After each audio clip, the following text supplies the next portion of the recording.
Nagpapatuloy ang ating live coverage mula pa rin dito sa Smart Araneta Coliseum.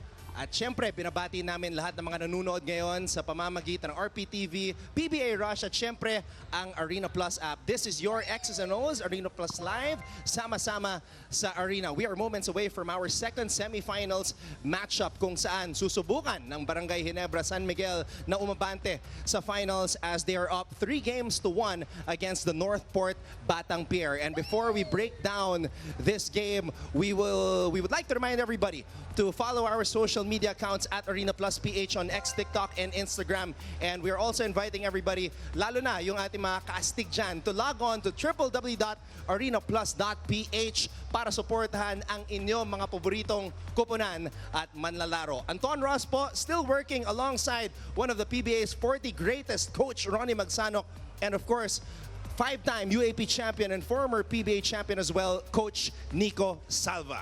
Northport will try to stave another elimination match.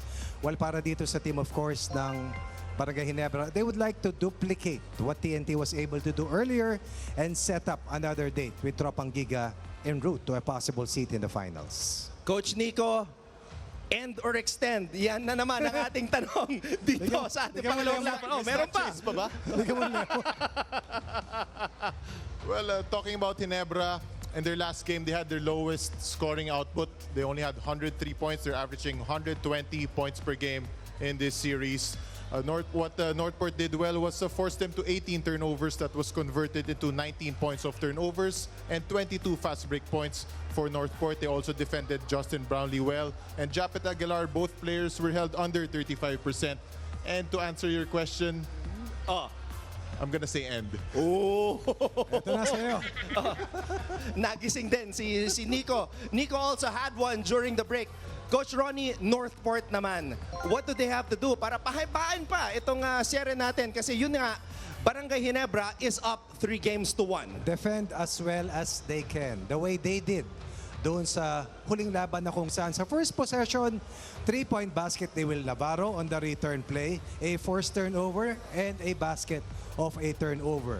Doon nagpo-flow ang kanilang offensive juice. Hindi lemon kundi offensive juice.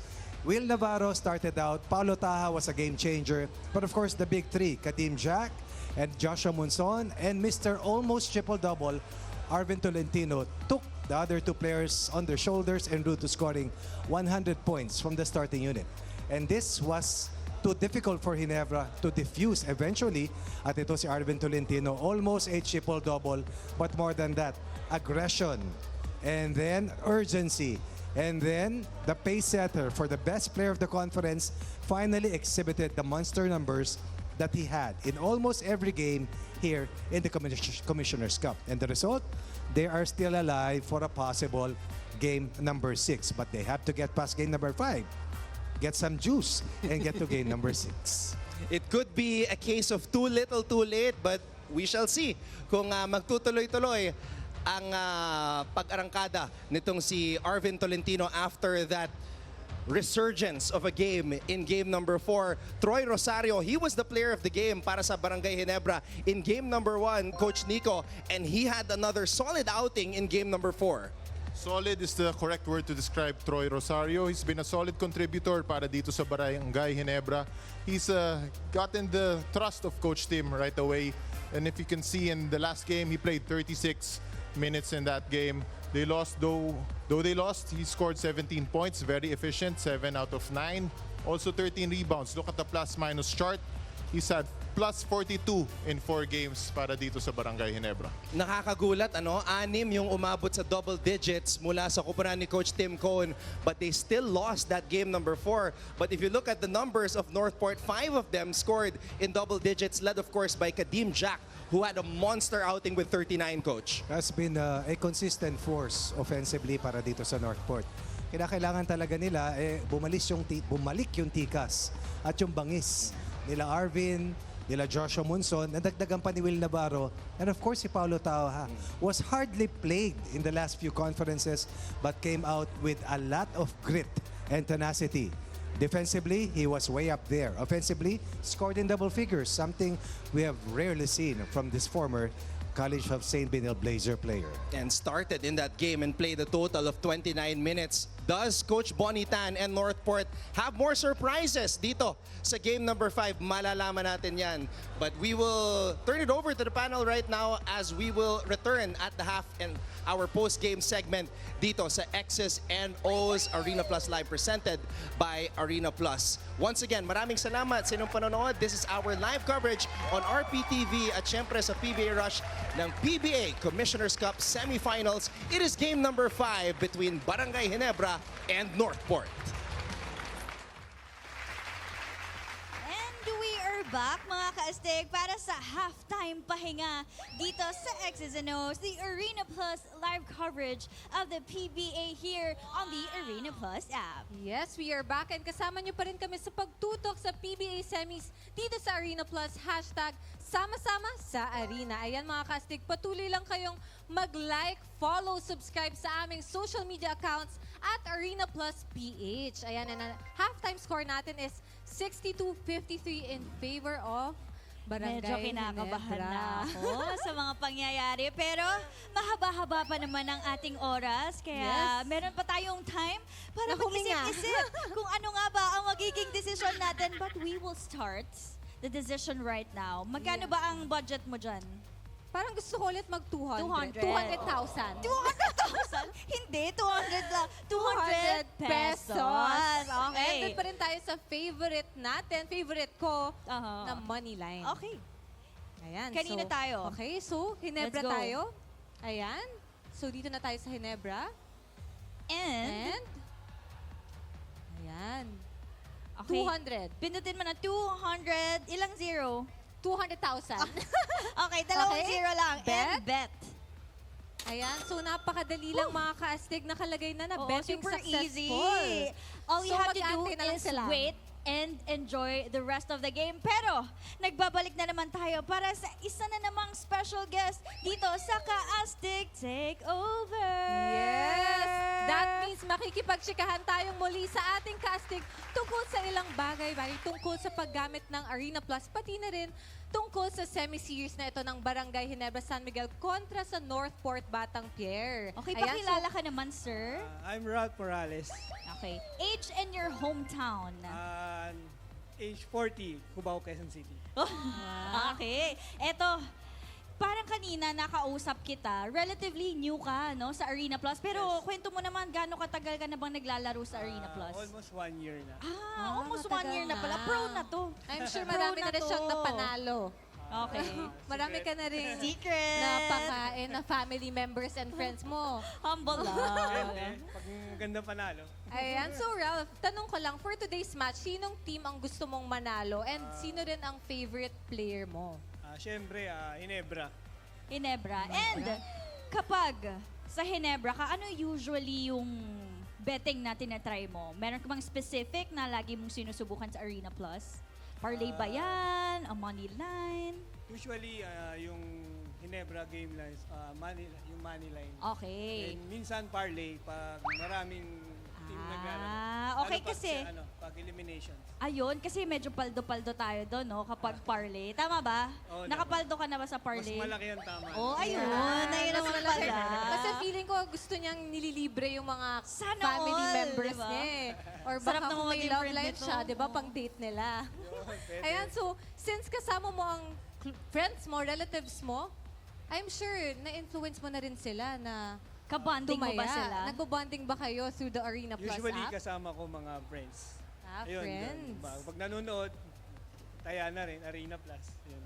Pero syempre, I'm sure, kayo ng mga friends mo, may usapan kayo na, oh, for this day, ito muna yung amount na gagamitin natin, hindi tayo mag-exceed dito. So, paano mo ba may influence, good influence ang ating mga fellow ArenaPlus users about that? May tips ka ba, Sir Ralph? Usually within the budget, syempre. Yes. Hindi pwede yung iutang mo yung pang... Oo naman. Guys, makinig kayo, di ba? Mukhang madaming masishare si Ralph sa atin ng mga strategies. And masishare niya rin sa mga Ka-Astig. Kasi 1 year na siyang naglalaro sa ArenaPlus app. Pro tip, huwag uutang. Huwag uutang. Kailangan laging sobra lang. Sobra, within the budget. Yes, Tapos, very enjoy lang good. natin habang nakataya tayo.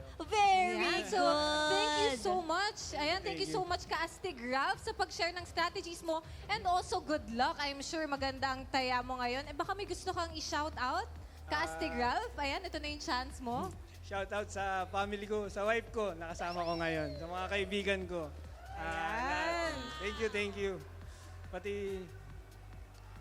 Ayan, sige, so thank you. I'm sure Pero nanonood pa- yung mga friends Pa yata niya. ako may habol pa si Sir Ralph. Wala na. Wala na. Okay. Mga Ka-Astig, thank you again so much, Yeah, Ka-Astig thank you. na Ralph. Thank you Don't so forget, much. di ba? Thank you so much. Ayan mga Yes. Ka-Astig, make sure Thank to you.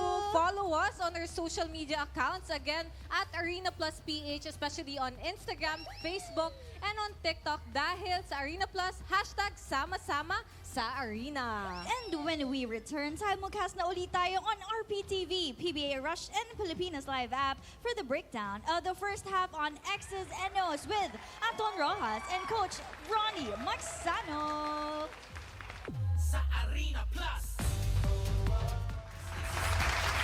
Nagpapatuloy ang ating live coverage mula dito sa Smart Araneta Coliseum. This is game number 5 of the PBA Commissioner's Cup semifinals sa pagitan ng Barangay Ginebra San Miguel at ng Northport Batang Pier. At bago tayo tumungo sa ating X's and O's halftime breakdown, we'd like to remind everybody to follow our social media accounts at ArenaPlus PH on X, TikTok, and Instagram, and of course, ArenaPlus on Facebook. Anton Ross po, kasama pa rin si Coach Ronnie Magsanoc at patuloy ang pamamayagpag ng kupunan ni Coach Tim Cone dito sa ating first half as they lead Northport by 9.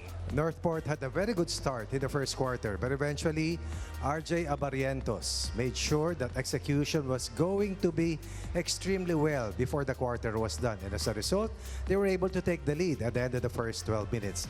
In the second quarter, scoring explosion, extra passes, and then the local firepower was able to save the day for Barangay Ginebra, and despite of the fact that Northport had a late run, 39 second quarter points was enough to fuel Ginebra to a sizable lead entering the third quarter.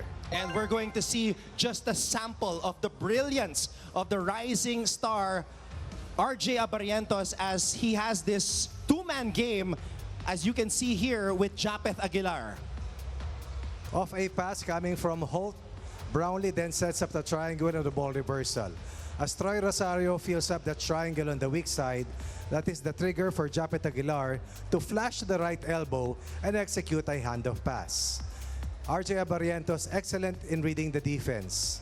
As soon as he sees Paulo Taha going underneath, uses the ball screen right away, attracts Kadim Jack, and as the weak side is kept busy by the three players moving, that leaves a perfect packet pass for Abarientos straight to Japeth Aguilar, who scores 2 of his 7 first half points, courtesy of that nice find coming from RJ Abarientos. And anytime you have a matchup between Japeth Aguilar and a much smaller Arvin Tolentino, you can choose as much as you can Japeth Aguilar against the much smaller Tolentino. Definitely a very capable finisher, especially when he goes downhill.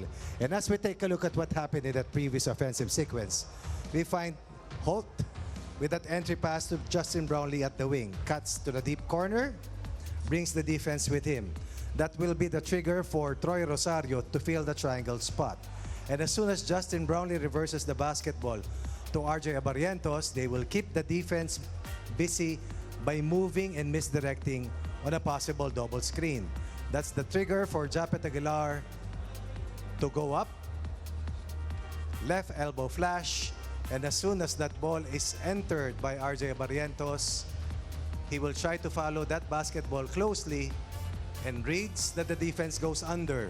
Abarientos will then quickly use that elbow ball screen to be able to attract the defense and free up Japeth Aguilar for a downhill play against the last line defense for a high percentage two-point basket. Execution is the name of the game. Unselfishness always gets the job done.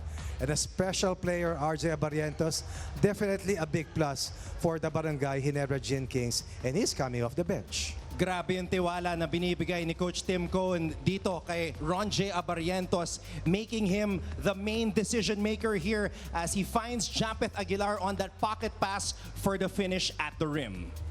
It's all about finding the right ways to score. 14 assists on 24 made field goals, 9 assists in the second quarter alone. They were 17 of 24 in the second quarter, a large part where they scored 39 second quarter points. And assists, Coach Ronnie, has been the name of the game in this series para sa Barangay Ginebra as they tally 36 assists in all of their 3 wins so far. But we have another half to play, so we'll see kung makakabawi pa itong Northport Batang Pier sa pagpapatuloy ng ating live coverage sa PBA Rush at sa RPTV at syempre sa ating ArenaPlus app. This has been your X's and O's ArenaPlus Live presented by ArenaPlus. Sama-sama sa Arena. And we are back, mga Ka-Astig, and we are wrapping things up, sadly, unfortunately. But this is still the X's and O's Arena Plus live coverage, now streamed on the Arena Plus app. Sama-sama sa Arena. Yes, that is right. And mga Ka-Astig, please don't forget to follow, like, and subscribe to our social media accounts at ArenaPlus PH, especially on Instagram, Facebook, and on TikTok. Grabe, talagang tinapos na What ng was that? Ginebra. Can you please explain? Ano ang ating final score? Our final score is 126 and 99.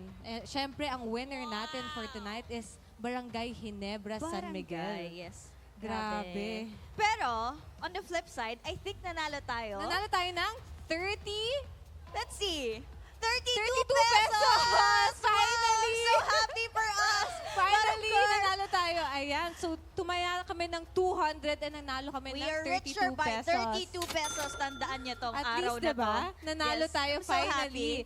And of also, course, best player of the game is RJ Abarrientos with 20 points, 4 rebounds, 10 assists, 2 steals, and 7 out of 12 from the field goal. Grabe nakita nga naman si RJ natin lahat yun. Abarrientos. Congratulations once again to Barangay. Ginebra. Well-deserved at magtatapat na sila. Na? On the TNT. finals game 1 on Finals game March 1 is 14. That is a Friday, 7:30 p.m. That is TNT versus Ginebra at gagawin po yan sa Mall of Asia Arena. Yes, and alam ko, best of 7 yan. Best so of 7. exciting na naman mga Ka-Astig ang mangyayari. So abangan nyo po kasi for sure, gusto nyong dalhin ang mga kapamilya nyo, kabarkada nyo sa finals ng PBA, di ba? Let's go. At magkikita-kita po tayo dyan Yes, on nandun na naman Friday. tayo. Yes, also mga Ka-Astig, just a reminder na tuloy-tuloy pa rin ang ating mga promos. Kaya keep on depositing, betting for a bevy of free vouchers for your betting pleasure. At para po tultukan na ang ating coverage for tonight, babalik na tayo with the rest of our panel for the final segment of our coverage with Anton Roxas, Coach Nico Salva, and Coach Ronnie Magsanoc. Sa Arena Plus.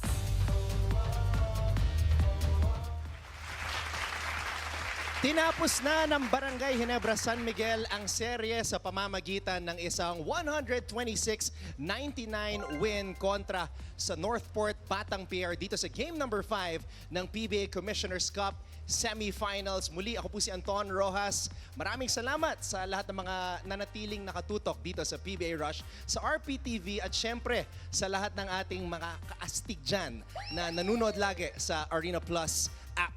We'd like to remind everybody before we close the show to follow our social media accounts on X, TikTok, and Instagram. That's at ArenaPlus PH. And of course, look up ArenaPlus on Facebook and log on to www.arenaplus.ph para supportahan ang inyong mga paboritong kuponan at manlalaro. With me, of course, our distinguished gentlemen here on the panel, Coach Ronnie Magsanoc and Coach Nico Salva. At ayun na nga, tinapos na ng Barangay ang serya here in game number 5. No misstep for Barangay Ginebra here in game number 5. You talk about a team which scored a series best 126 points, 62 points in the first 2 quarters, 64 in the last 2, 74 points in the middle quarters, paint points, perimeter scoring, 3-point shooting. Everything on offense working for them, and then choking Arvin Tolentino to a 2 of 13 clip, and simply was a tall order for Northport to overcome. And as a result, they will go down in the series 4-1. And Coach Nico, we were watching this game in the second half. Ronjay Abarrientos turned the smart Araneta Coliseum into his own personal playground. He looks very comfortable out there. Just having a great game. 20 points, 10 assists. But not just him. Justin Brownlee had 21. Jamie Malonzo caught fire, shooting 4 out of 5 from the three-point line, totaling 20 points. But all in all, just a total team contribution for Ginebra. 6 players scored in double figures para sa Ginebra. Kaya naman, tapos na ang ating semifinals at tayo ay tutungo sa ating best of 7 final series na magaganap sa darating na Biyernes, March 14, 7:30 p.m. tip-off sa Mall of Asia Arena sa lungsod ng Pasay. It is a rematch of the PBA Governors Cup Finals featuring TNT Tropang Giga and Barangay Ginebra San Miguel. Very interesting because this is going to be different from the Governors Cup dahil bumalik na si Jamie Malonzo. Troy Rosario is looking good as a starter for Coach Tim Cohn. And the big question here for TNT is the absence of veteran Jason Castro. Who will fill in the void left by Jason? Well, so far so good for TNT, able to hurdle that step. Holding forth as Reynam Batak and even Brian Haruela proved to be excellent aces for Coach Chot Reyes to be able to close out their series in 5 matches. As we take a look at the numbers between Barangay Ginebra and Northport. And we can see here, dinomina ng Barangay etong rebounding department, Coach Nico, 48 to 37. They just wanted it more. And look at the balance scoring. Brownlee, Malonzo, and Abarrientos each scoring 20. Like I said earlier, 6 players from Ginebra scored in double figure, and you can see from on your screens almost 4 players scoring at the around 20-point mark. So muli, markahan nyo na po ang inyong mga kalendaryo. Game number 1 of the PBA Commissioner's Cup Finals happening on Friday, March 14, 7:30 p.m. tip-off. Again, at the Mall of Asia Arena sa lungsod ng Pasay, it is the TNT Tropang Giga facing off against Barangay Ginebra San Miguel. Coach Tim Cohn entering his 40th PBA Finals. And congratulations as well sa Barangay Ginebra because they have tied Magnolia for second all-time in PBA Finals appearances at 32. Grabe. Grabe talaga. What more can you ask from Coach Tim Cohn? But of course, this war that's going to happen, which will begin at the MOA Arena, will feature 2 of the best coaches ever in the history of the PBA. And the narrative would something that Coach Chotres would want to replicate as they won their last conference duel against Ginebra. Pero sabi mo nga, there are a lot of things that are new that might work in favor of the Gin Kings. Una, sariwa si Brownlee. Pangalawa, si Ronjay Abarrientos. Mukhang ready na. Pangatlo, wala si Jason Castro. But these are 2 proud franchises who have history to look after, or rather to target. And that's simply going to make the final series more interesting in the next coming week. Coach Chot Reyes looking for PBA Finals trophy number 11. Coach Tim Cohn naman, the winningest coach in PBA history with 25 championships. He's looking for championship number 26. Coach Nico, your thoughts about the final series bago tayo magpaalam? 2 great coaches battling each other. Also, 2 great imports gonna go up against each other. Justin Brownlee, 6-time PBA champion, 3-time best import, going up against RHJ, 2-time PBA champion, 2-time best import, 6-year NBA vet. Can't wait for next week. Can't wait as well. And before we close, we'd like to acknowledge, of course, our ArenaPlus hosts. Great job to the young ladies, Kristine San Agustin and Margaux, Nonato. If you want to see more of them, check out the ArenaPlus app. At Coach Ronnie, Kristine, meron pang take home, oh. Oh. Ano, Gina to, Coach? Diyos mo. Please. Iwi ko na lang po. Thank you po sa nagbigay ng lemon for today. And with that, oh yes, may sasabihin pa si Margaux. Oh. Sasali ako next week kasi feeling ko... Next week? Sabayan ko na ngayon. One for the road. Coach Nico! Diyos mo, Diyos ko, Diyos naming lahat. Wow, they really did it, guys. Ginawa talaga. Ayan, that's a good sport, okay? Great job to the 2-0 tandem of Coach Nico Salva Alam mo kung and bakit- Margaux Nonato. Alam mo kung bakit na pa lemon? Yes. Sa sama ng loob. At dyan po nagtatapos ang ating coverage ngayong gabi mula dito sa Smart Araneta Coliseum for Coach Nico Salva, for Margaux Nonato, Coach Ronnie Magsanoc, and of course, Kristine San Agustin. Ako po si Anton Roxas, nagsasabing maraming salamat sa inyong panonood. This is our live coverage of the PBA Commissioner's Cup semifinals. We will see you all on Friday for the finals between TNT and Barangay Ginebra. Once again, this is your X's and O's ArenaPlus Live presented by ArenaPlus. Sama-sama sa Arena!